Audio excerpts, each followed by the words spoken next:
sous le chapitre du prophète Isaïe dont nous avons entendu un extrait au tout début de cette lecture, mérite d'être lu, relu, parce qu'il est très beau. Il est très beau, il vient rejoindre celles et ceux qui quelquefois se mettent à douter de Dieu. Le Seigneur m'a abandonné, mon Seigneur m'a oublié, dit le texte. Et combien d'hommes et de femmes peuvent être quelquefois tentés de penser que Dieu les aurait oubliés parce qu'ils ont prié, ils ont demandé des choses justes. Et si elles ont été exaucées, leurs prières, elles ne l'ont peut-être pas été comme ils auraient pensé, comme ils auraient voulu. Ou peut-être même pensent-ils que Dieu est sourd à leurs appels. Et à cela, le prophète Isaïe répond ce qu'il a lui-même expérimenté, à savoir cet attachement au contraire viscéral de Dieu à nous les hommes qui le prions. Et alors le prophète a cette expression, après avoir dit les mois de ceux qui croient avoir été abandonnés, Jérusalem disait « Le Seigneur m'a abandonné, mon Seigneur m'a oublié ». Et Isaïe répond « La femme peut-elle oublier son nourrisson, ne plus avoir de tendresse pour le fils de ses entrailles? Même si elle l'oubliait, moi, je ne l'oublierai pas. » Nous découvrons là ce qu'on aime appeler aujourd'hui l'empathie, la compassion, des sentiments qui sont honorés par notre génération, parce qu'ils nous invitent presque à nous mettre à la place de l'autre et à le rejoindre comme de l'intérieur. L'hébreu, pour parler de cette compassion, de cette miséricorde de Dieu, vous le savez peut-être, a cette expression qui est très riche et qui est très présente dans l'écriture, Rahamim. Ce sont 3 consonnes, R, H, M, qui dit un amour qui nous vient des entrailles, un amour qui nous vient du plus profond de notre être. Et lorsque nous sommes touchés là, aux entrailles, alors nous comprenons ce que peut être l'amour de miséricorde, de compassion, le Rahamim de Yahvé. Amour plein de tendresse et de fidélité, dit le psaume qui suit notre première lecture. Ce psaume 144, le Seigneur est tendresse et pitié, lent à la colère, plein d'amour, la bonté du Seigneur est pour nous, sa tendresse pour toutes ses œuvres. Alors quand on sait que Dieu nous aime d'un amour des entrailles divines, si je puis dire, dans cette logique même de l'écriture, cela nous fait aussi peut-être entendre d'une autre manière cette prière du « Je vous salue Marie », quand nous évoquons effectivement « Et Jésus, le fruit de vos entrailles, est béni ». Marie aimant le Christ avec tout son être, y compris ses entrailles.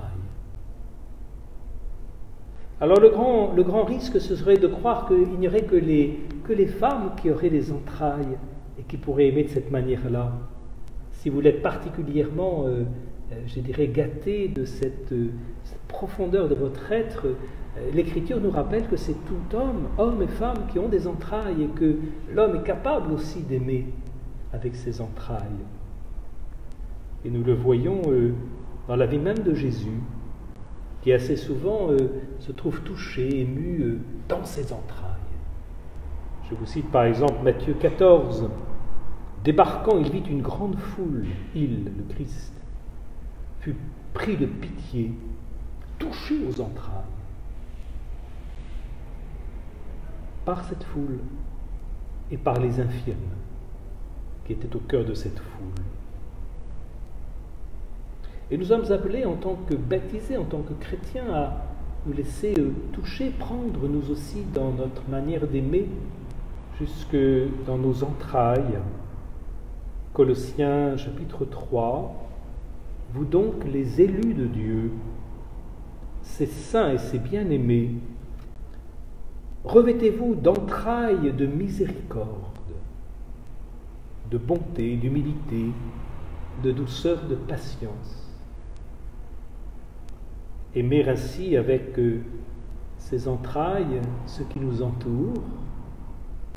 Comment ne pas y penser un jour où nous avons cette grâce de célébrer un anniversaire de mariage, s'aimer d'un tel amour entre conjoints, le plus intime de notre être, s'aimer ainsi en famille, s'aimer ainsi avec des proches, manifester une compassion pour ceux qui nous entourent, que ce soit dans le travail, que ce soit dans la vie sociale.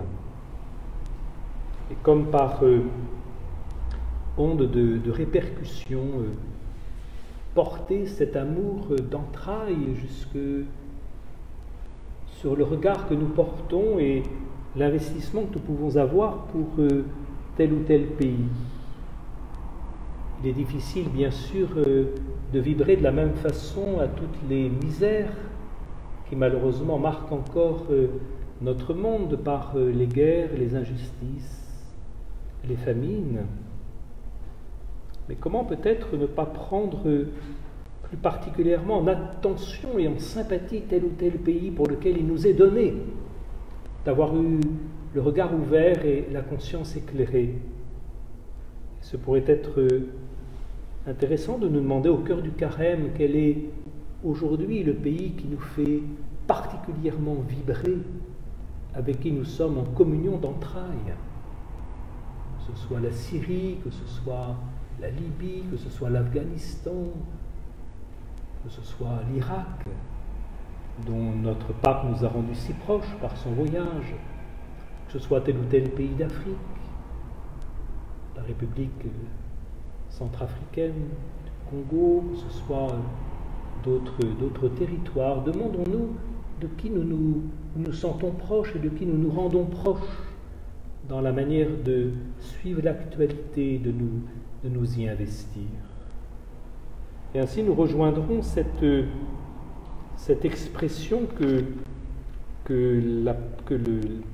le prophète Isaïe emploie de celui qui nous est annoncé, qui nous ouvre une alliance de multitude. Si nous n'avons d'entrailles que pour nos proches, nous ne serons pas dans une alliance de multitude. Si nous ne sommes proches que de nos proches, nous ne serons pas dans cette alliance de multitude. Or, si nous venons communier à l'Eucharistie, nous communions à la coupe de l'alliance versée pour vous, pour nous et pour la multitude. L'Eucharistie nous invite à entrer dans cet amour de miséricorde large, à la taille du cœur de Dieu, à la taille de ses entrailles. Amen.